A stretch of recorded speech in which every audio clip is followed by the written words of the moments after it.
제가 요즘 굉장히 재미있게 빠져들고 있는 장르가 있는데요. 소개하려니까 좀 난감한 거예요. 이름이 뭐야 싶은 거죠.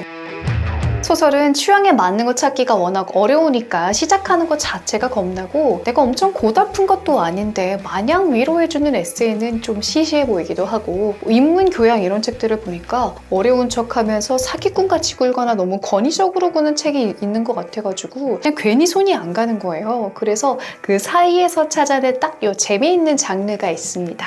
유명한 책은요, 배움의 발견, 물고기는 존재하지 않는다 라는 메트로폴리탄 미술관의 경미원입니다. 랩걸, 이런 책들이 있고요. 또 비슷한 분야의 다른 책들을 정말 재미있게 잘 읽고 있습니다. 그래서 이게 무슨 장르냐고요?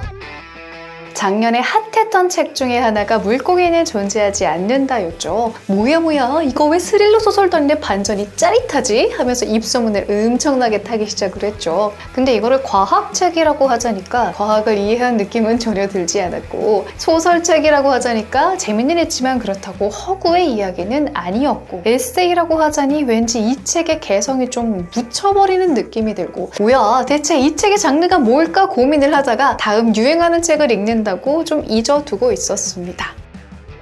이 장르의 정식 명칭은 크리에이티브 논픽션이래요. 서사적 논픽션이라고 옮기는 것 같은데, 기본적으로 픽션이 아니니까 허구의 이야기가 아니라 사실의 바탕을 둔 거겠죠. 이제 여기에다가 문학적인 기법을 촥촥 곁들여가지고 차밍하게 바꾼 겁니다.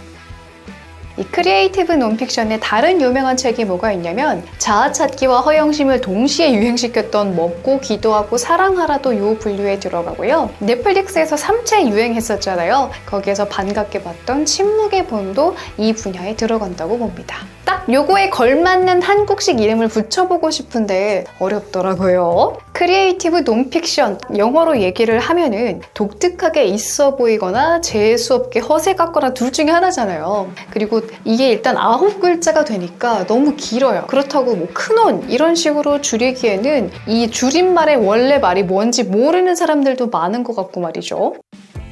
이름도 이름인데 어디까지를 이 장르로 규정 지을 것인가 하는 것도 좀 애매한 부분이 있어요. 그리고 여러분들도 조금은 낯설게 느껴지셨을 것도 같고요. 이 책들이 도서관에서는 어떻게 분류됐는지 한번 볼까요? 메트로폴리탄 경비원은 800번대, 그러니까 문학으로 분류가 되고 있고요. 물고기는 존재하지 않는다는 400번대니까 순수 과학이죠. 배움의 발견은 200번대입니다. 기독교 서적으로 분류가 되어 있네요. 그러면 온라인 서점은 어떻게 분류를 하고 있을까요? 메트로폴리탄의 경비원은 외국 에세이로 그냥 분류가 되어 있고, 물고기는 과학 쪽으로 분류가 되어 있네요. 배움의 발견은 그냥 외국 에세이 정도로 나뉘어져 있네요. 왜 이런 차이가 있을까요? 우리나라에서는 논픽션이라는 말 자체가 좀 생소합니다. 미국 서점 바언스 앤 노블 홈페이지를 들어가 봤는데요. 일단 픽션과 논픽션 크게 두 가지로 나뉘어져 있죠. 반면에 알라딘, 예스, 교보 어딜 들어가도 문학, 비문학부터 나누지는 않습니다. 이게 상상해서 쓴 거냐, 사실에 기반한 거냐가 미국에서는 가장 첫 번째 분류 기준이었는데, 국내 서점에서는 이 책이 다루고 있는 주제가 무엇인가, 요거를 첫 번째 분류로 삼고 있는 거죠. 그러니까 논픽션 중에서도 주제가 무엇이냐와는 별개로 글 전체를 더 매력적으로 만들어주는 기법으로서 문학적인 장치가 쓰였다면 크리에이티브 논픽션인가 보다 하고 이해를 해봤습니다. 물론 이 안에서도 세부 분류가 있기는 있어요. 회고록 비슷한 거, 문학적인 거, 서사적인 거, 뭐 개인적인 수필, 뭐 저널리즘이라고 하죠. 이렇게 언론에 기고하는 글 나눌 수는 있는데, 제가 재미있다고 생각한 장르를 조금 더 좁혀봤습니다. 굴곡 있는 사연이 드러나거나 가벼운 지식을 소개하면서 한편으로는 감동을 주는 논픽션들인 거죠. 배움의 발견 많이 보셨죠? 숨막히는 종교를 믿는 가족들이 막내딸을 학대하는 과정이 나와요. 엄청 괴롭죠? 그러다가 이 막내딸이 공부를 통해서 인생이 바뀌는 그 순간은 진짜 뭐 소설 저리가라 할 정도로 감동적이었습니다. 그리고 진실에 다가가기라는 책도 재미있었는데요. 자신이 대학 시절 베스트 프렌드와 어떻게 친해지게 됐고, 그 친구가 세상을 떠난 뒤에는 상실감을 어떻게 극복했는지를 솔직하게 털어놓은 책입니다. 이런 이야기들을 보면 인생 이야기라고 볼 수 있어요. 근데 되게 다양한 형식이 있죠. 온라인 썰으로도 볼 수 있고요. 라디오 사연에도 되게 많아요. 부모님들이 좋아하시는 여성시대 이런 라디오 아세요? 택시 타고 가다가 나도 모르게 눈물 뚝 떨어질 것 같은 그런 절절한 사연을 써서 보내주시는 분들도 있어요. 그러면 이런 사연과 이 크리에이티브 논픽션의 감동은 어떻게 다르냐? 자신의 과거 경험, 자신의 사연을 이야기하는 건 동일한데 표현을 정말 맛깔나게 해요. 기가 막히게 잘 쓴 문장이 이거를 썰에서 책으로 업그레이드 해줍니다. 그리고 서사적인 기법이 들어간 거잖아요. 시간의 순서에 따라서 이러한 사건들이 일어났다라고 나열을 하는 게 아니라 어떤 부분은 살짝 감춰서 나중에 반전처럼 뿅 보여준다거나 어떤 장면은 자세하게 묘사하고 어떤 장면은 일부러 흐릿하게 보여주면은 오히려 더 이야기가 긴장감이 확 느껴져가지고 재밌게 느껴지기도 해요. 이런 식으로 기술을 써가지고 이 책, 아니면 이야기 전체를 더 흥미진진하고 감동적으로 느껴지게 하는 거죠. 두 번째 타입은 지식과 감동입니다. 물고기는 존재하지 않는다는 어떤 인물의 전반적인 인생이 이렇게 쭉 펼쳐져요. 좀 괴짜 같은 면이 느껴지기도 하고 역경을 딛고 일어나면서 좀 감동적이고 재미있는 이야기인가 싶습니다. 그리고 과학을 잘 모르는 일반 대중의 입장에서는 어떤 지식을 공부한다는 부담감이라기보다 지식을 즐겁게 소비하는 느낌으로 재밌게 읽게 됩니다. 만약에 누군가가 분류학이 뭔데라고 물어보면 깔끔하게 한 줄로 말할 수는 없겠지만 그래도 그 책을 한번 읽어보면서 어렴풋이 느껴봤고 어딘가 모르게 좀 똑똑해진 것 같고 유익한 뭔가를 읽은 기분이 들고 만족감이 들어요. 지식과 바람을 피면서 서사와 연애하는 느낌으로 기승전결에서 기승전까지 오다 보면 결에서 강렬한 뭔가를 느끼게 됩니다. 문학이 아닌 글이라고 해서 사실에 기반해서 시간 순으로 정확히 쓰기만 했다면 얼마나 재미가 없었을까요? 그리고 작가가 담고 싶었던 메시지도 그만큼 인상적이지는 않았을 겁니다. 그렇다고 그냥 에세이로 분류하자니 힐링팔이라고 욕먹는 장르와 동급으로 분류하기 좀 미안한 마음이 들어요. 그렇다고 이 분야의 박사과정 삼촌한테 와, 이 책 너무 똑똑하지 않아요? 라고 말하면 삼촌이 자존심 상할 것 같죠. 이 애매한 정도를 뭐라고 해야 되나 계속 생각을 해봤습니다.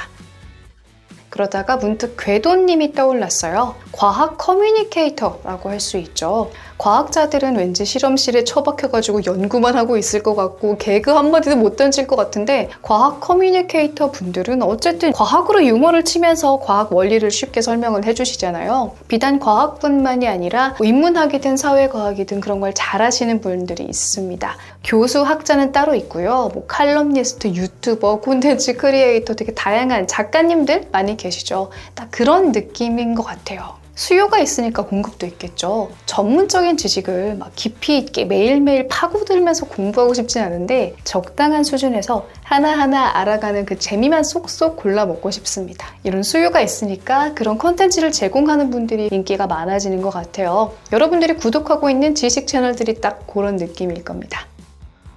이쯤에서 교양이라는 말이 딱 떠오르는 것 같아요. 우리가 교양이라고 여기는 주제를 가지고 소설 비스무리하게 재밌게 양념을 친 글을 크리에이티브 논픽션이라고 한다면 이거를 한국말로 바꿔보면은 교양 에세이? 근데 이 말은 좀 90년대 공영방송 느낌이라서 왠지 거부감이 들어요. 트렌디하지 않은 것 같잖아요. 전반적으로 유퀴즈 같은 책이라고 한번 뭉뚱그려서 이름을 붙여봤습니다. 한 분야에서 오랫동안 전문가로 일하신 분들이 나는 이런 독특한 일을 합니다 라고 설명을 하면서 이 일을 하면서 겪었던 특별하고 감동적이었던 사연을 곁들여주고요. 또 마지막에는 대중들이 공감하고 감동할 만한 인생 조언도 몇 줄 뽑아주잖아요. 유퀴즈를 보면서는 내가 자극적이고 쾌락적인 걸 보지 않았다라는 무해한 개운한 느낌으로 영상을 보게 해주고 또 전문가의 지식을 이따금 만나게 되니까 좀 똑똑해지는 기분도 들고 생소한 걸 알아가는 즐거움도 줍니다. 저렇게 재능 있는 사람도 힘든 시절이 있었구나 하면서 감동인지 뭔지 모를 그런 감정적인 게 막 폭발적으로 느껴져요. 근데 그렇다고 이 책을 유퀴즈 스타일 책이라고 멋없게 이름 붙일 수는 없잖아요. 그래서 되게 이 장르의 이름을 붙여보고 싶었어요. 너무 영어스럽지도 않고 너무 방송스럽지도 않고 적절한 지적인 허세와 실용주의가 결합한 한국인들이 보편적으로 공감할 만한 그런 거 없을까요? 제가 이렇게 열심히 설명을 해봤는데 혹시 딱 이거다 싶은 네이밍이 있으면 댓글 한번 남겨주세요. 마지막으로 제 책장과 읽었던 책들 중에서 이 분야에 해당하는 책들, 좋은 책들을 몇 권 추려봤어요. 숨결이 바람들 때, 진실에 다가가기, H마트에서 울다, 죽은 자의 집 청소, 소크라테스 익스프레스, 자신의 존재에 대해 사과하지 말 것, 프라하의 소녀시대, 나와 퓨마의 시간들. 여러분들은 이 책을 어떤 장르로 분류를 하고 싶으신가요?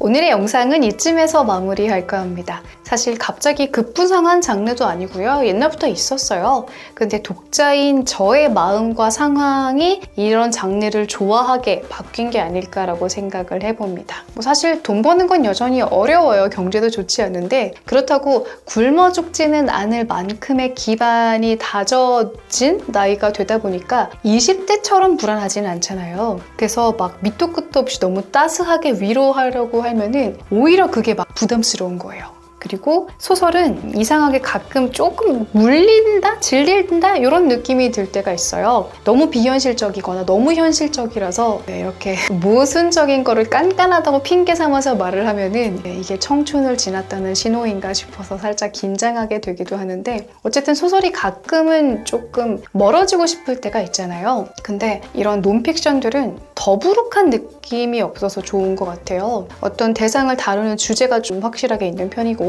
또 저자의 입장, 의견이 하나의 개성이 되기도 하죠. 책을 읽을 때 내가 옳아! 이런 걸 강요받기도 싫고 이걸 알아야지! 이런 식으로 강요받는 것도 싫은데 어떤 주제에 대해서 한결 편하게 이야기를 하고 있고 그 사람의 생각이 나와는 다르더라도 이 사람은 이만큼 다르구나 라고 한 걸음 떨어져서 봐도 되는 그런 여유를 주는 느낌이라서 더 재미있게 읽히는 것 같습니다. 근데 또 한편으론 씁쓸해요. 이게 신기한 게 재미있는 나이가 끝나간다는 건가 싶은 생각이 들면서 이러다 꼰대 되려나 생각하다가 이러다 또 어느 순간 또 소설을 엄청 재밌게 읽고 있다고 얘기하겠다라고 미래의 저를 한번 그려봅니다. 만약에 소설 좋아하시는데 책태기가 좀 온 것 같다 하시면 이렇게 서사적인 논픽션을 읽으시면서 회복하는 기간을 가지셔도 좋을 것 같습니다. 오늘 얘기는 되게 결론도 없고 뭐 해설도 아니고 이거 뭐야 싶은데요. 그냥 이런저런 수다를 떨고 싶었나 봐요. 저를 처음 보신 분들은 구독하기 잊지 마시고요. 우리는 자주 만납시다. 안녕!